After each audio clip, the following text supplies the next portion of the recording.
Zdravím, já jsem Martin z Turtlepunks a rád bych vám představil náš kit na CF Moto 800 MT, který zvedá výkon, upravuje křivku a zvedá kroutící moment. Ten kit se skládá ze sání, z výfuku a palivové mapy. Tady máme původní airbox, který je vlastně taková velká černá neforemná krabice, poměrně těžká.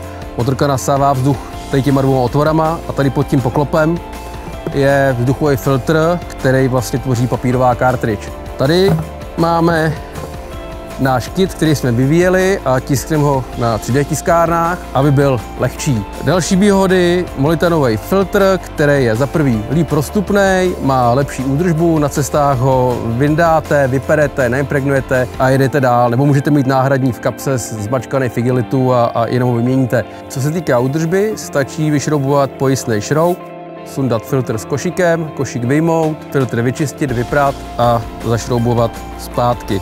Nepotřebujete k tomu žádný nářadí a údržba filtru nebo výměna filtru je hotová v rámci pár minut.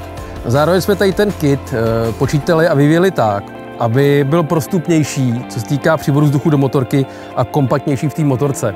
Naše úprava zahrnuje sání, výfuk homologovaný od italského výrobce MIF a palivovou mapu na hranou jednotce, která byla upravena speciálně na brzdě. Dosahuje výkonu 102 koní a 95 Nm. Celý kit můžete koupit u nás na e-shopu turtlepunk.cz, odkaz dole pod videem. Můžete kit koupit po jednotlivých dílech anebo jako celek, což dává největší smysl.